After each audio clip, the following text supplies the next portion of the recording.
Mtazamaji wa Mnyasa Media, nikukaribishe sana kwenye channel yako ipendwa ya Mnyasa Media. Leo tunakwenda kuzungumzia kile kilichotokea tarehe 3 mwezi Januari mwaka 2026, yani mwaka huu, ndani ya nchi ya Venezuela, ndani ya jiji la Caracas, kuondolewa kwa Rais Nicolas Maduro madarakani na jeshi la Marekani likiongozwa na kikosi maalum kabisa cha Delta Force. Nini kilitokea ndani ya Venezuela usiku ule wa tarehe 3 Januari 2026? Baki nami hapa mpaka mwisho. Nicolas Maduro bwana ni rais ambaye amehudumu ndani ya serikali ya Venezuela kuanzia mwaka 2013 mpaka tarehe 3 Januari 2026 utawala wake ulipokoma baada ya majeshi ya Marekani kwenda kumnyakua ama kumtoa ama kumchukua ndani ya nchi yake ya Venezuela, ndani ya jiji la Caracas. Nini kilitokea usiku huo? Ulikuwa ni usiku wa kutisha kweli kweli kwa jiji la Caracas, kuondolewa kwa Rais Nicolas Maduro madarakani kwa nguvu ya jeshi la Marekani. Sasa Nicolas Maduro bwana alizaliwa mwaka 1962 tarehe 23 mwezi Novemba ndani ya nchi ya Venezuela. Kabla hajawa rais wa Venezuela, Nicolas Maduro ameshika nyadhifa mbalimbali ikiwemo nyadhifa ya waziri wa mambo ya nje, lakini vile vile makamu wa rais wa Venezuela. Elimu ya siasa bwana Maduro, kwa maana ya Nicolas Maduro, alipata ndani ya nchi ya Cuba. Sasa eneo lile la Amerika ya Kusini kutoka Venezuela mpaka Cuba sio mbali sana, hivyo bwana Maduro elimu yake ya kisiasa alipatia ndani ya Cuba.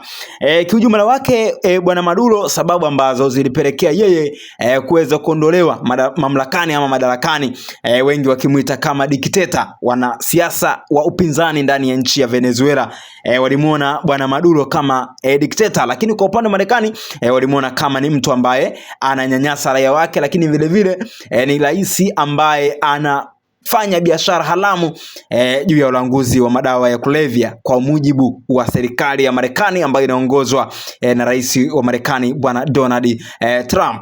Bwana Venezuela ilikumbwa na misukosuko ama mkasa mkubwa katika historia ya taifa hilo tarehe 3 Januari 2026 kwa maana ya mwaka huu, mara baada ya Marekani kupitia rais wao Donald Trump kuidhinisha kwenda kumchukua kupitia kwa majeshi ya Delta Force ama kikosi maalum kabisa cha Delta Force. Awali kabisa, kabla ya Maduro kuondolewa mamlakani ama kuchukuliwa na jeshi la Marekani, alipewa angalizo na rais wa Marekani bwana Donald Trump akimtaka achie mamlaka ama ajiuzuru, aondoke na familia yake aende popote pale atakapoona yeye panafaa kujihifadhi, ili aiache Venezuela ikiwa mamlaka nyingine.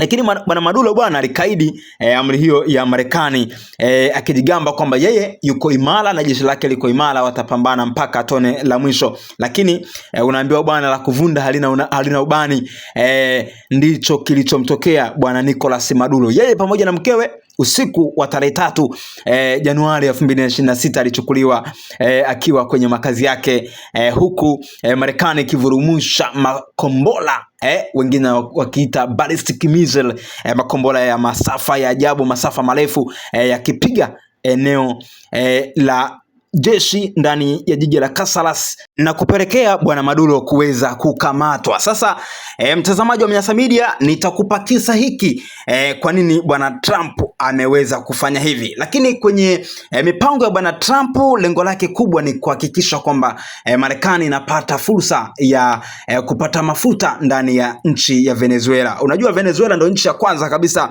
kuwa na hifadhi kubwa ya mafuta duniani. Kwa hiyo bila shaka Marekani, kama unavyojua, Marekani ni taifa lenye nguvu duniani, na uzuri wake bwana Trump sio mnafiki, sio ni rais ambaye anapaka mafuta kwa mgongo wa chupa, ni rais ambaye anakuambia live bila kuwa na woga wala wasiwasi. Ndicho bwana Trump alichokieleza kwa wazi kabisa, akisema kwamba Venezuela inapaswa kuipatia Marekani mafuta. Lakini sambamba na hili, tayari Marekani imeweza kukamata meli ya Urusi na meli nyinginezo ambazo zinahusishwa na swala zima la pakiaji mafuta ama usambazaji wa mafuta kutoka nchi ya Venezuela. Kile ambacho Marekani walichokisema kupitia Rais Donald Trump ni kwamba ni kutekeleza kwa vikwazo ambavyo Marekani imeiwekea Venezuela. Sasa mtazamaji wa Mnyasa Media, ndipo utakuja kugundua kwamba Marekani lengo lao kubwa hapa bila shaka ni mafuta yaliyoko ndani ya Venezuela. Sasa wanachukuaje?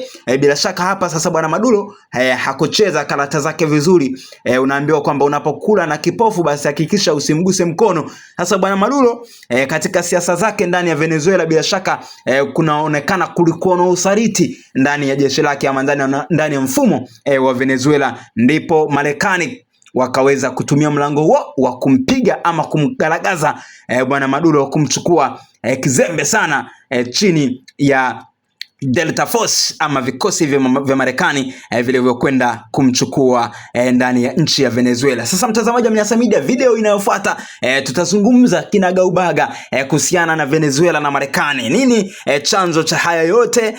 Japo hapa nimeweza kuzungumza kwa uchache sana, lakini tutazungumzia juu ya mikakati ya bwana Donald Trump kutaka Greenland, ambayo eneo la kisiwa linalomilikiwa na Denmark, ndipo Marekani sasa anakodolea macho. Lakini sambamba na hilo tutazungumzia Marekani vile vile anaikojolea macho Colombia, ambayo na yenyewe ipo kwenye angalizo. Nini Trump anakitaka na nini Marekani wanakitaka? Basi usikose kwenye video itakayofuatia hapa Mnyasa Media.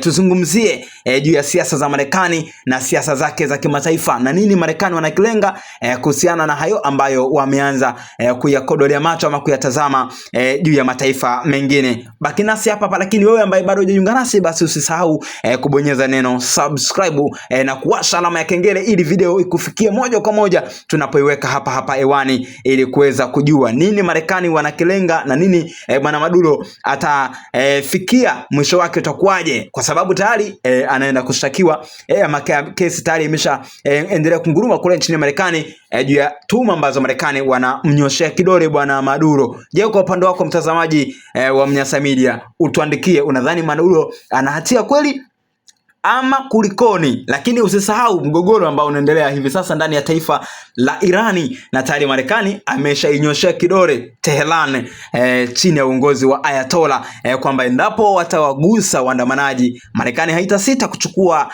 nguvu za kijeshi na kuivamia Irani. Je, Marekani inataka nini?